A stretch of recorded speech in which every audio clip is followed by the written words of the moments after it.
We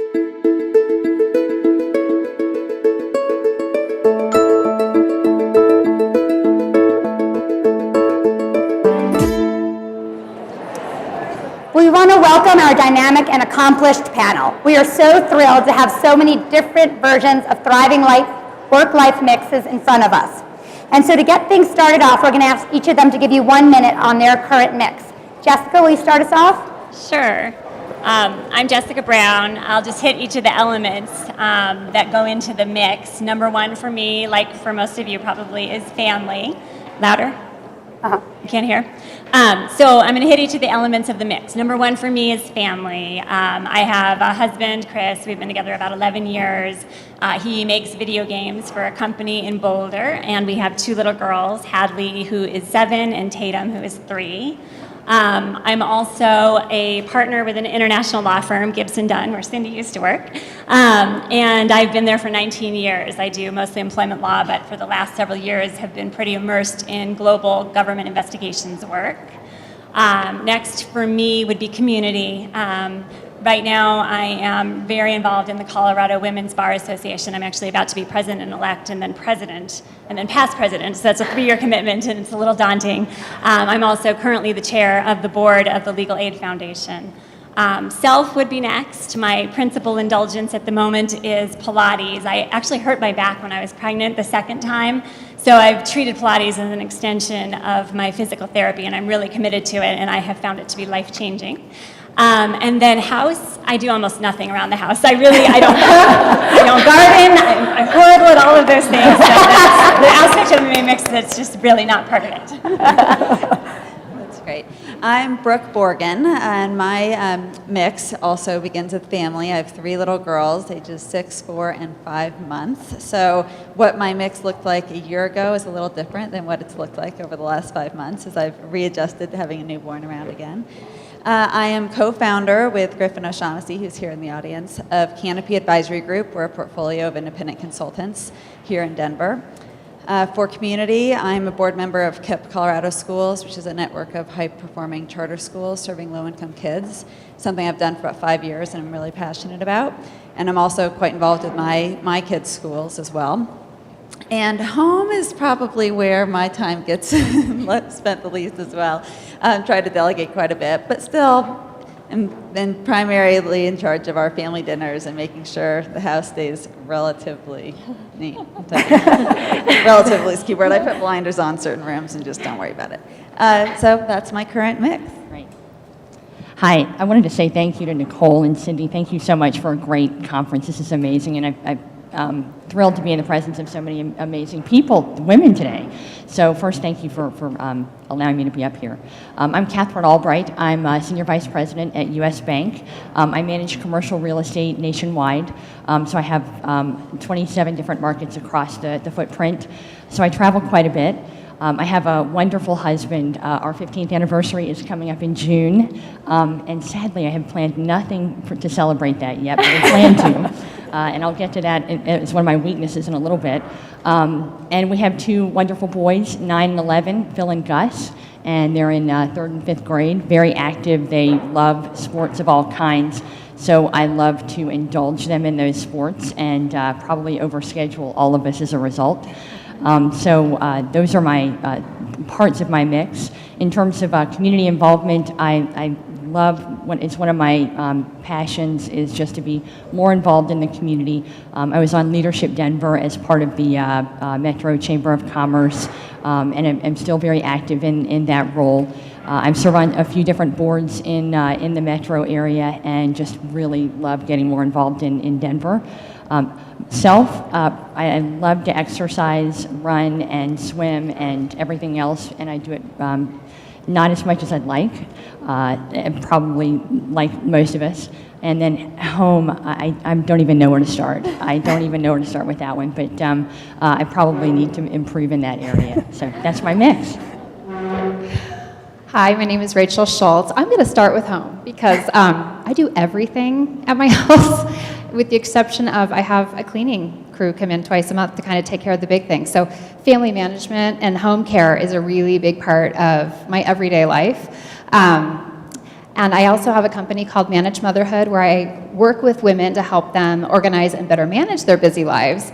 And so kind of keeping my hands in that for myself, it has been an effective way for me to bring practical tips to different women. I've been with my husband since I was 16, so You win. gosh, I don't know, 22 or 23 years, that kind of dates me. And I have 2 children. My son's about to turn 10, and my daughter just turned 7. And community involvement for me, because I have so many hands in different things, really involves me actively engaging with the members of my neighborhood. We have a very active community in our neighborhood and a lot of social events, and I do a lot of volunteering at my children's school. And which I love. Just gives me an opportunity to get my 7 minutes in with them every week or so. And so I feel really balanced with my life. Yeah, and I do a lot of personal care. That's a big core part of, I really believe that you can only give what you have, and I believe that giving from a place of abundance feels totally different than the energy that you give when you're depleted. And so one of my core principles is to really take good care of myself. And so I carve out a lot of time, not a lot, enough to get that done, a reasonable amount. Thank you. Thank you. Well, let's start with, thank you so much for each sharing your mixes. I think you can see we've got a pretty good variety, maybe a little light on the home care section, so maybe some Q&A on that, because I'd like to lighten the home section too. But I would love to start with Jessica. And so Jessica, after completing a prestigious clerkship out of law school, you have practiced with the same firm for 19 years, as you mentioned, which is a fantastic firm that I was a part of too. And yet you describe your career as a web rather than a ladder. Can you please share why? Yeah, actually, the image that I really embraced is the notion of a corporate jungle gym as opposed to a corporate ladder. So instead of just, with a ladder, it's up or it's down, and there's really nowhere else you can go. With a jungle gym, you can go up, you can go down, you can move to the side, around the back, and that is definitely what I've done over the course of my career. So when I was an associate starting out at Gibson Dunn, I was all in. I was, climbing right up to the top and, worked all the time, was really passionate about my career, thought I loved my job. I loved it. And so I was, right up there. But a year after making partner at Gibson Dunn, I met my now husband, Chris. A year later, we were engaged. A year later, we were married. And a year later, we had our first baby. And so for that portion of my career, I definitely climbed down the rungs. Career was not my focus and my priority for the first time in quite some time. And I was all about having fun and the personal life. After a little while, I started working with Danielle on an amazing class action lawsuit, Dukes versus Walmart. It's the largest employment class action in history. And that was really a good period for my career, not too crazy. Because we were actually on appeal and I was on the trial team, so we were doing a lot of work, but we were also in the Ninth Circuit and then at the U.S. Supreme Court. And so that was a very nice and manageable period. I had another baby, came back from my second maternity leave, and we had won in the U.S. Supreme Court fully, taking away, a major source of my work. And so I decided to start climbing up the rungs again. I got on this crazy international government investigation matter that had me traveling to Zurich and London a ton. And 2011 was the hardest period for me. I can get choked up just talking about it. I was traveling a lot. I had a newborn at home. I had a 4-year-old at home. I was so freaked out about my baby. It was actually worse on my 4-year-old. It was hard on my husband. I'm glad that I did it for my career. It was, my mix was completely off. I had no mix. It was all work and travel and no sleep. And then things evened out. And for 2012 and 2013, they were so much better. And I was continuing to work on that matter. And then all hell broke loose again in fall of 2013.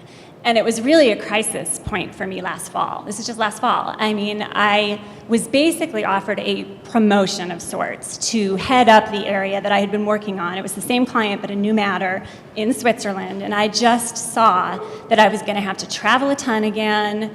I was going to have to, I wasn't getting any sleep. It wasn't just what I was going to do. I wasn't getting any sleep. I billed, 300 hours last October, but that period lasted about 7 or 8 weeks where I was, sleeping 2.5 to 3 hours a night for several weeks at a time. I couldn't remember anything. I couldn't function. I cried at the drop of a hat.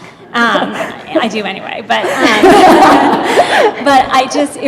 that was not sustainable. And I think Brenda had a slide about, nothing is worth your health. I mean, I really felt that I was sacrificing my health. And so it was a crisis point for me where I talked with my husband who, my family depends on my job. I'm partnered at an international firm, and he makes video games. Everybody wants his job. They don't have to pay him very much. But he was supportive of, if you have to leave come January 1st, because you would never leave a law firm before January 1st for compensation reasons. If you have to leave, we'll make it work. We'll figure it out. And I wasn't going to have any time to look for anything else, but I was just going to.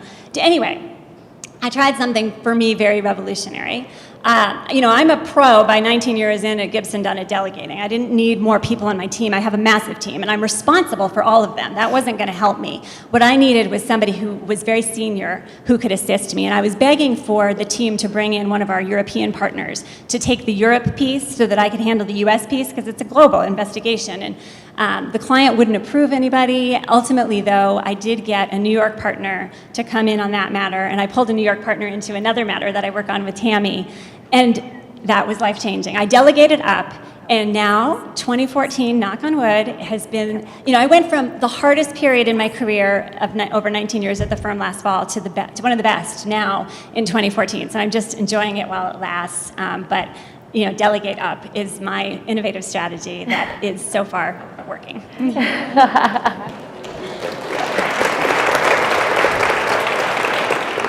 Thanks, Jessica. I'm going to look about delegating up my house.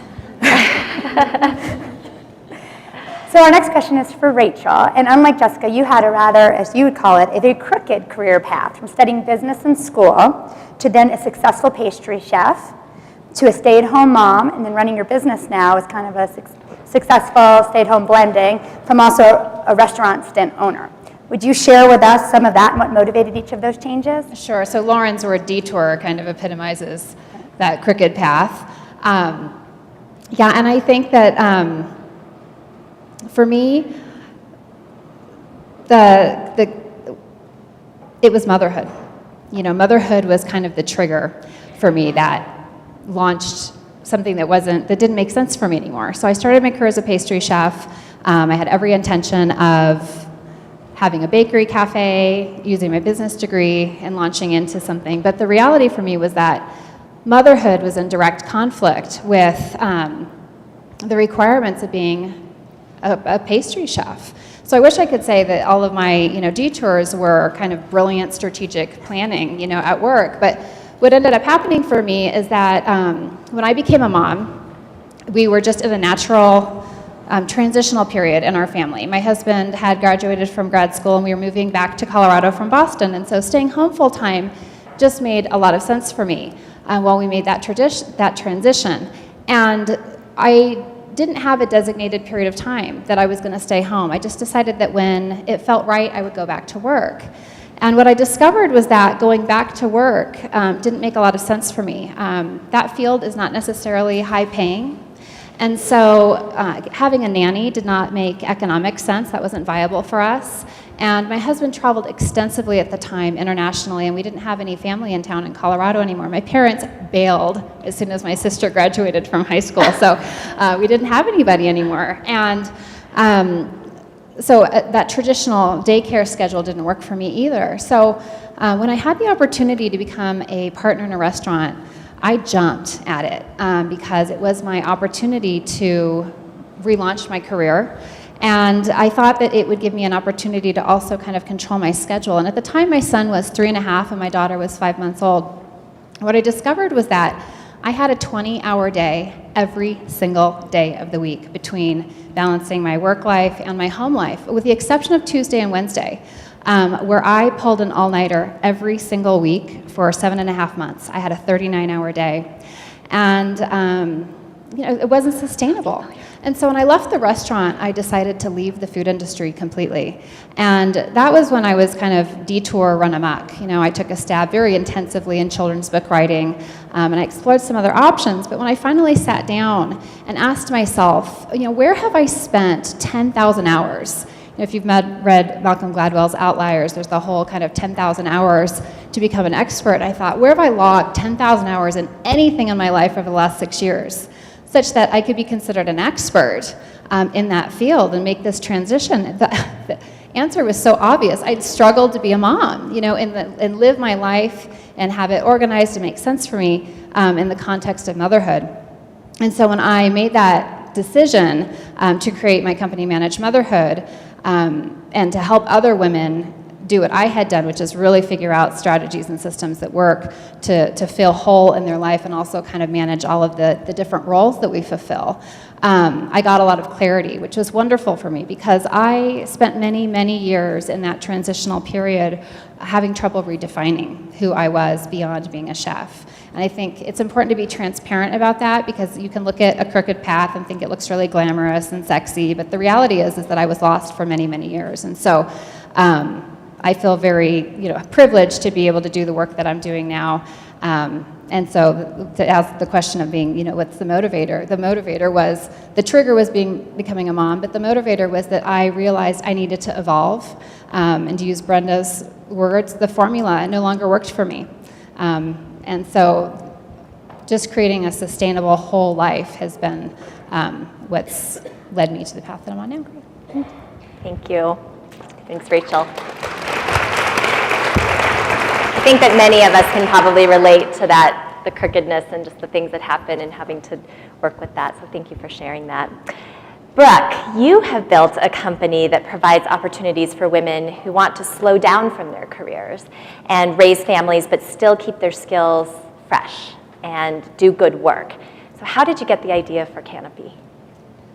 So I went to business school, and like many of my business school peers, went straight into management consulting. That's kind of a very typical path that many of us took, which were great years. I went to Bain & Company, which is a global firm, and got some wonderful experience and training. But during my second year as a consultant, I had my first baby, and suddenly that management consulting life wasn't quite as appealing as it was when I first started, and I found myself working long hours, often being in my home basement windowless office to kind of make up for any time that I kind of took off during the day because I was technically working 60% when I went back. And I just felt like it wasn't sustainable for me. It was not the right mix for me. And Bain is a wonderful company for women. It's always ranked as one of the top companies for women to work, and many women made it work through manager or partner. But it wasn't going to be the right path for me. And even if I made it through these kind of infant and toddler years, it still wasn't going to be what I wanted long term and how I wanted to be a mom. So when my daughter turned about 1, I decided, this is it. I'm going to stay home, enjoy life with her. And that lasted about 6 weeks. And then I was going like this. Okay, we've been on a walk. We've gone to the library. I've done some laundry. It's 10 a.m. What am I going to do until 6 o'clock when my husband gets home? So I realized maybe that was too far the extreme this way. And I really lucked out in that a friend of mine called me from business school. She said, I've moved to Denver. I'm running an organization. We need to do a strategic business plan for the region. Can you help do it? I've heard you left Bain. And I didn't tell her, but I would have paid her to do that. I was so excited. That sounds great, So we met, and for about 6 months, I did this independent consulting project. And I thought, well, this is interesting. Maybe I could do this, where I'm working with a few clients that I have a lot more control over. I don't have to tell them if I can't meet on Friday. It's because I'm going to the zoo on a play date. I can just say, oh, I've got another obligation. How does Monday sound? And before you know it, I kind of felt like I had a lot more control over my life. Fast forward about a year, my business partner and I were sitting down for dinner with our husbands. She was on maternity leave from Holland & Hart, where she was a corporate attorney, and she felt the same way. She said, I just can't picture what this path is going to look like if I go back. My husband travels a lot. I want to be present for my kids. I feel like I'm going to have a daytime and nighttime nanny to make this work. And I said, well, I've been doing freelance work. Maybe you could be a freelance attorney and work for smaller clients who don't need to pay the huge, no offense, the huge billable rate. And you could give them the same kind of, assistance at a much, fraction of the price. It's still, your take home would be the same. And before you know it, we said, well, what about our friend who was a marketing director? She's now staying home. She'd be great. What about that friend who was an accountant? Pretty much any professional services type of work of our friends who had opted out because it became an all or nothing proposition for them at their firm. We thought we could kind of brand ourselves, and if we could put ourselves under one umbrella and really become a face for these independent consultants to help do some business development, do some marketing, we could really create a company here. And I think thank goodness for one another, because sometimes a partnership makes you motivated and accountable to actually make it move forward. Otherwise, we'd probably still be talking about, wouldn't it be great? We just kind of made it work, and I think we were both motivated enough to have something, but not something that was going to be all-encompassing like our corporate lives were. And before you know it, we slowly grew the company from about 10 consultants for our initial inaugural group to now we have got about 35, which feels perfectly manageable for us to be able to do. We're not trying to be a global manpower tech, temp firm for the, for consultants. We need to be something that really we can manage both our lives and truly create a third alternative for a lot of women who want to keep a foot in the door and keep working and keep up their skills, but do it in a way where they have a lot more autonomy and independence. So that's where we are today, 4 years later. Fantastic. Thank you, Brooke. So Brooke, you talked a lot about having flexibility and control. And Catherine, we're going to go to you, and you work in a pretty conservative industry, and you've stayed the course the whole way. And I know your husband's a professional as well, and a doctor. And so between your two full-time professional careers, research shows that flexibility and control is often what keep women in the game. How do you manage that, and how do you work around it when you don't have it? It's a very good question. So I have employees or teams across the country, across 4 different time zones. So I'm often getting, meeting requests at 6 in the morning and some late in the afternoon. And so it's challenging to be able to meet, all of those demands. But as we all have challenges, I know, and staying flexible is and in some form of control is absolutely key. So they're very dichotomous. So trying to figure out how to mix those together is my challenge. So you're correct. In a corporate setting, we're expected to be, at our desk in our offices at 8, sometimes earlier, until 5. And how do you balance that perception? And perception is everything. Being there when the phone rings is absolutely it's crucial. Or having that perception that I am there. So. But then how do you balance that with your family, with your husband, with everything else that you want to do in life? That's also the challenge. So I have multiple conference calls every day, and a funny story, and I think maybe I'm too flexible sometimes, as I think probably most of us can say a lot. We were going on vacation with some other families a couple of years ago, and I had a conference call, and I was like, I can't miss this conference call. This is kind of key to a project we're doing. So I got on the plane, got situated, logged into the conference call, and I'm always really careful about putting the phone on mute, and so that nobody can hear anything, and they won't hear that I'm on a plane, but I'm supposed to be working. So I get on the plane, I'm on the phone. Hi, this is Catherine Albright. Okay, I'm on the line. Go on mute immediately. And so I was at that point. Somebody asked me a question. I took myself off mute and I started answering the question. And all of a sudden, the flight attendant comes over the loudspeaker and says, "Okay, who's ready to go to Cancun?" And I'm like, I'm sorry, I've kind of lost my train of thought here.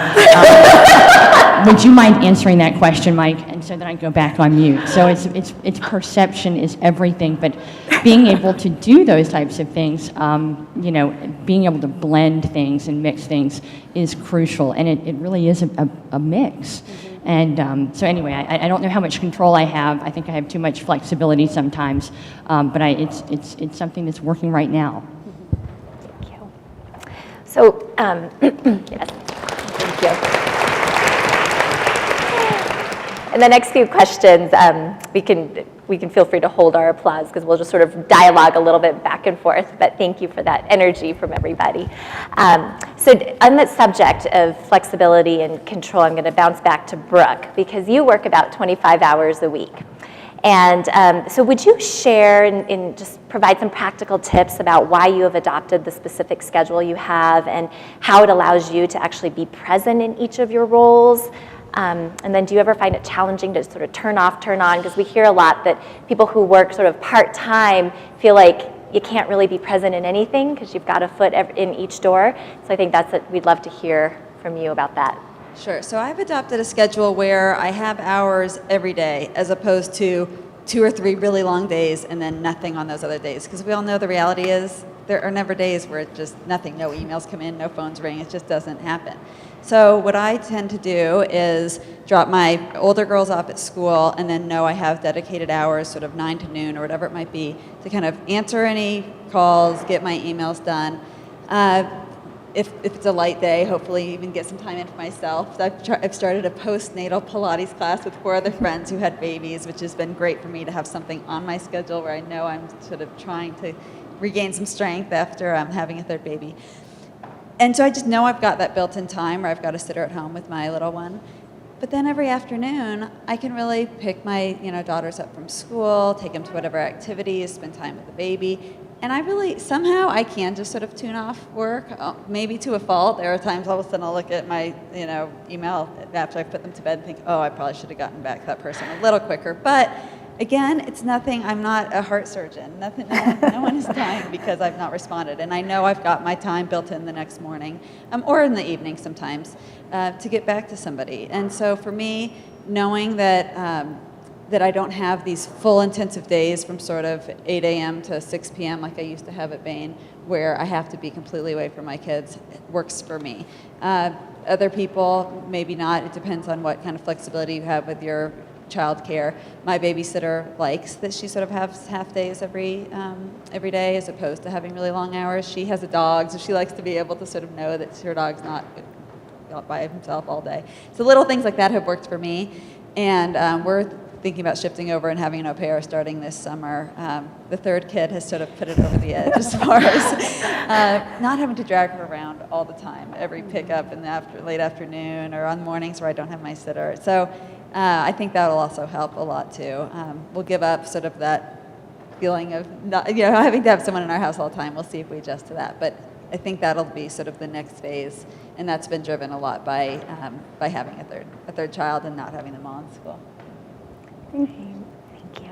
Thank you, Brooke. Catherine, we're going to go right back to you.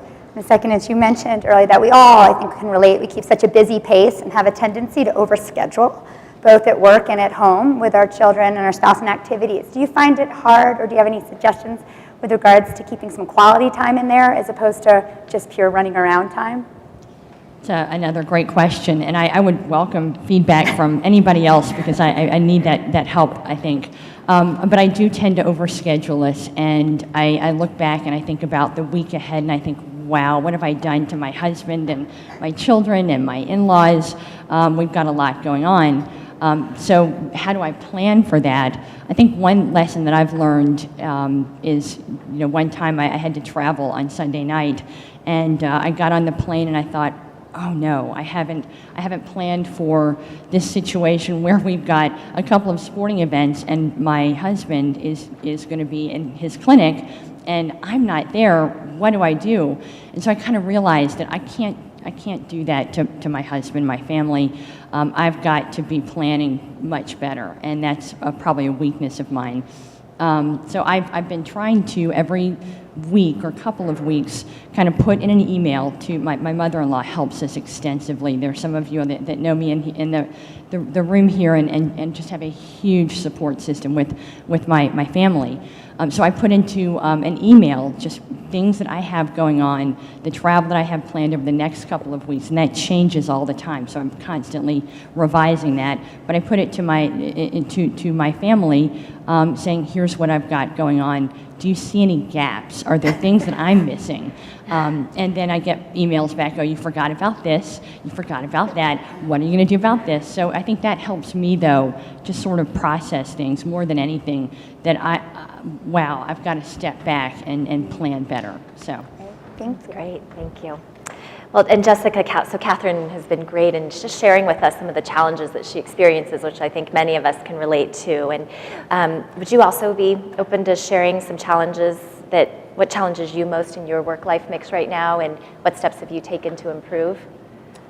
So my biggest challenge in my work-life mix right now is not to sabotage the good thing I have going at the moment. I mean, truly, there's a part, I just have to fight to hold myself back sometimes from taking on more, just because I'm not totally sleep deprived and miserable, it makes me think, oh, I should be doing more. And, the reality is I'm making a contribution. I'm busy at work. I'm busy everywhere, in all of my areas of my mix. And, but I do combat feelings of sort of guilt and also just nervousness about taking a political hit potentially for delegating up and not accepting the big promotion and putting everything or continuing on that path that was so unhealthy for me last fall. So I think I'm my biggest challenge at the moment. I'm really trying to just relax and enjoy it because it's not going to be constant. I mean, things change and things will change that are out of my control. So I don't want to do something myself to sabotage what I have right now. Thank you, Jessica. We're going to go back to Rachel. We're going to get a flip side of the story. Everyone else seems pretty overscheduled and overdoing, but you actually pride yourself on not overdoing to make sure you have quality time with your husband and your children at the end of the day. Can you share a little bit about that not overdoing and how you see that in a couple quick steps? Yeah, absolutely. So I think we can all relate to that feeling of being depleted. And depletion is really a byproduct of overdoing. And so I made a personal commitment to myself after leaving the restaurant because I really pushed myself kind of to the edge that I would never do that to myself again. And what that means for me is that I have parameters around my life that I've put into place and that I follow those guidelines. And so, for example, I only work when my kids are in school. I don't know about your calendar for school, but they're out of school a lot, right? I mean, like another 3-day week? This is awesome. My ballet girl coming out from when I grew up in California there. So, for me, I just put very firm kind of definitions around my life. So when I pick my children up at 3:30, I am done with work. I don't answer my phone after 3:30. It goes to voicemail. If it's important, I can get back to them really quickly, but usually, again, because it's not rocket science or anybody's life is in danger, it can wait until the next day. And I don't check email again until my kids are in bed. And those are the commitments that I made to my children. I told them that they could give me a consequence if I answered the phone after 3:30, and they love giving me consequences for that. So the other thing is that I really want to engage with my husband at the end of our day. It's really the only chance that we have to connect. And so for me, it's about managing my energy level and my output, while I'm going through my day. And so that means that I get a good night's sleep, I exercise regularly, and I work really hard to actually feed myself. I know that's hard for us to just even get a decent meal in or, to nourish ourselves. So for me, like managing my blood sugar levels is really helpful so that 8 o'clock I'm not in a vegetative state, wanting to just kind of slink down on the couch or, just kind of go onto the computer and veg out there. The other thing is we actually don't overschedule our weekends. And what that means for us is we selectively opt out of a lot of things. It gives us a chance as a family to reconnect and to regroup. And for us on Monday, we've used the weekend as an opportunity to kind of press the refresh button so that we're not always kind of hitting the ground running. And sometimes that's uncomfortable. And so I've grown more accustomed to being uncomfortable or comfortable with being uncomfortable, if that makes any sense, right? Because I know I can't necessarily get it all done because the consequence to me is overdoing it and depletion. And so, I love the fact that you guys talk about this as a mix. I think a lot of times it's about balance. The discussion is about balance, but I really have found that it's about boundaries. And so having clearly defined boundaries and specifics on those things and how I want to live has been the main way that I prevent overdoing. Thank you. I'm sure we can all benefit from that. Absolutely. Well, and I'm going to just quickly ask Brooke a follow-up on her question. You mentioned that you decided in the spirit of not overdoing that going with an au pair might be the right answer for you. And can you talk a little bit about that decision and why you think that is going to be a good fit? Well, we actually, our weekends probably look a little different than yours. Our weekends are filled with skiing and soccer and mountains and sailing, and it's a time where my husband and I get to do a lot of the sports that we love. We grew up here in Denver. We love the mountains, and our neighbors make fun of us that they pretty much see us from September until about November, and then again in the spring, because in the winter we're gone, and in the summer we do the same thing up at a lake. And so for me, I love those weekends away. It makes it a little crazy for sort of Mondays when I've got 4 bags to unload and laundry and all of that, which I often delegate. But but for me, I really felt like, especially with now, it wasn't just lugging the whole family up to the mountains, but it's also having a baby. And then I look out the window and say, oh, wouldn't it be fun to go skiing? Or, oh, wouldn't it be fun to go sailing again? I feel like I'm kind of the one who gets to go up there but then stay home. And so I think having both someone who can help me during the week where I don't have to, lug a baby around for drop-offs and I can get my work done, but also have someone be with us so that we can have a little bit more one-on-one time with some of our kids, or I can go skiing with my 6-year-old and not feel like I'm, delegating that off to somebody else. And so I think this is going to be a good fit for us to be able to both have the support during the week, but also just have an extra set of hands around so that we can really enjoy time with our individual kids on the weekends and with one another because I actually get a lot of energy from having weekends like that and getting a lot in. Thank you. It makes sense. I think it just goes to show we all need support in some way or another to help. So Jessica, we wanted to ask you, we know that you're currently involved in many women's initiatives, and if that was always a passion for you, and if so, or if why not, why so now? Yeah, no is the answer. It's really remarkable to me now from my perspective. I'm so, interested in and sort of passionate about women's issues, but when I started my career, there were no women partners in our Denver office. And I worked with partners all throughout our system. So I worked with partners in DC, California. They were all men. I didn't work with a single female partner as an associate until I was up for partner that year. And that was okay with me. They were amazing, men who I considered to be my mentors. We would now call them sponsors. We didn't have that terminology then, but they were great. But I perceived, rightly or wrongly, that it would not be in my best interest to sort of align myself with women's issues. I did not join the Colorado Women's Bar Association back then. And now, I'm so into the CWBA. I'm on the Committee for Balanced Legal Careers, which is a small committee of the CBA. I'm co-chair of our firm-wide gender initiative as part of our diversity efforts. I work with CLI. I speak on panels, women leadership in the law and things like that. I really do want to encourage women to stay in the game and think about that jungle gym analogy if that helps them to do so, because I think there are a lot of benefits to women to staying and doing something for a long time. I mean, recently I was at dinner with my husband, and Kelly Condon, who's a senior attorney at Lockheed Martin, came in and she said, oh, I was just talking about you with Mary Stewart. We were talking about how few women at your level are doing employment litigation. I was like, yeah, that's kind of true. Opportunities come to you just by staying in the game. And so, if you can manage to make it work, consistent with the rest of your mix, but to just stay in it, then I think it's really, it's good for women. It's good for us to have more women in leadership. So I am really passionate about these issues, but that wasn't always the case. Thanks for sharing that evolution. So we have so many different mixes and so many ways to thrive, and challenges along with it, right? We're not mistaking thriving with perfection. But we want to give you all a chance to ask a few questions. So Lisa Hidalgo's got a microphone, and if you raise your hand, she'll come to you and we'll take a couple. So don't be shy, because she's not. Oh, I've got one. Don't be scared. I was worried that I was going to have to ask a question. I'm coming. Give me a sec. Hey, by the way, by a show of hands, don't lie. How many of you women have snuck into the bathroom with a glass of wine and locked the door just to get a few minutes away? I did it last night, but it's a good way to reset. I challenge you to try that. Where was it? Here we go.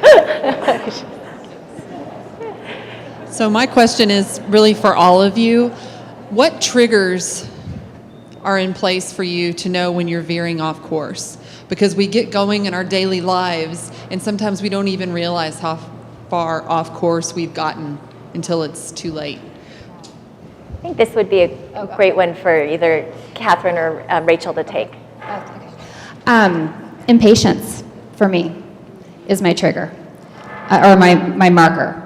So when I start feeling short with my kids and my tone of voice changes, when I'm a little, sharp with my husband, when I notice some internal negative chatter, that's how I know I've tipped the scales. And that's a choice. It's a part of being aware. There has to be an awareness, because from that space is the only space that you can really make a transition, because you have to become aware of what's going on in order to consciously make a switch. And so for me, like kind of my tone, let's go guys, we gotta hurry, we gotta get in the car, it's time to go, you know, like, forget going number 2 seconds before we've got to be in the car. Like, you know, why can't we regulate this earlier? You know, I can't get that way, you know, and that's the reality of my life, right? I mean, so that's the biggest piece for me, I would say, and feeling frustrated, you know. I think a trigger for me would be, you know, missing something, missing a meeting or missing an event, or for not realizing that there was a big project due tomorrow for my 5th grader, and then going, oh, how could I have missed that? So just probably more reactive than I'd like to be. I'd prefer to be more proactive, but actually missing something would be a trigger that, okay, I've really let things go. I've got to get things back under control. I've got to get that flexibility, get that blend. So I think that's my trigger. I see three hands. Really quick, let's move on to another question just so we can get another question out there. We appreciate it. We've got one over here. Do we have time for 3, you think? Sure. Okay, we'll be fast. Go for it. So quick question. It sounds like a lot of our speakers are married maybe to strong financial contributors, and I also am married to a strong financial contributor, but when I was looking after having kids, it may be doing something more like, I think Rachel, with just working during school hours, starting a business to do something on my own. I'm the provider of healthcare. I'm in healthcare administration, and we couldn't afford to lose my salary. Do you guys, what kind of advice would you offer to women who are significant contributors financially to the family and don't have that maybe C-level executive or physician type of husband to be able to rely on financially and still survive? That is a great question. I know there's people out there that are like that. I'm Does kind anybody of wanna wondering for the rest of us. Take that one. I guess my husband, as I mentioned, doesn't pull down a huge salary. He works for Backflip Studios in Boulder. It's a fantastic company, but there are so many people who want his job and they don't pay a ton of money. So for me, I think in some ways it does almost, it's hard. I don't like the pressure of that. I don't like that pressure of feeling like I have to make something work financially. But on the other hand, I guess the upside is I have to make it work. I have to figure out a way that this can work for me and my family and my law firm or whatever it is I'm going to be doing. So, maybe it encourages me to be a little bit more creative when I'm in a situation where it isn't working, to come up with a solution that will make it work for me. That's what I've done recently, I guess, trying to stick it out as opposed to just saying, oh, well, you make the money for a while. It's just not really an option for us. I can speak a little bit. A lot of people will call us and say, can we get together for coffee? I'm thinking about making this transition from being more full-time or even part-time, but in a permanent position, to being an independent contractor. And I always tell them, you have to be ready for a lot of roller coasters with your income to be able to do that. So it really does lend itself more if you do have one steady income, and then you can be more of a secondary. It's not to say that when you do shift to the consulting route that you can't end up making just as much money as you were, but it's not going to happen overnight. Consulting tends to be a lot more episodic. You might go months where you're trying to land a new client, and the sales cycle is long, and you won't have income for a few months. So, same with the benefit side. You really need to be sure that maybe either your partner can provide the benefits, or that you're working with someone who can provide benefits to your family on more of an individualized basis, as opposed to having a corporate umbrella. So I think there is that piece of it that we often are guiding and advising a lot of women who come to us. And often I say, sort of keep your day job until you land your first consulting gig. Start to slowly network on the side, but don't really go cold turkey until you know that you can actually kind of make this work and get a first client under your belt. And then be sure that you do have some savings locked up if it's going to be the kind of thing where your mortgage really depends on it, because it is going to be a lot more sporadic as far as that money comes in. All right, we've got one question right here. Go ahead. So I feel like American women are in this kind of cycle where we're all here because we want to work, life, thrive, of course. But I also question, politically, we don't really have a lot of infrastructure to support women. We only have 3 months of unpaid guaranteed maternity leave for the average working woman. That's nothing. And when I think about the majority of my friends don't have any time to do anything politically active. We're all trying to manage the family, manage our business, manage our work. So it's like we're in a catch-22. We really should be a little bit more politically active, because women, we're the ones that are going to advocate, right, for work-life balance politically. Maybe affordable, really good daycare solutions, a longer maternity leave, 6 months. I mean, does that seem like that's too much to ask? Paid? You know, I mean, I feel like I'm going out on a limb, but it feels like we don't have the political will at all in today's modern day society when we have all these women in the room that would probably advocate for a lot of these support systems that not only supports women, supports families, the kids, our future generation, our husbands.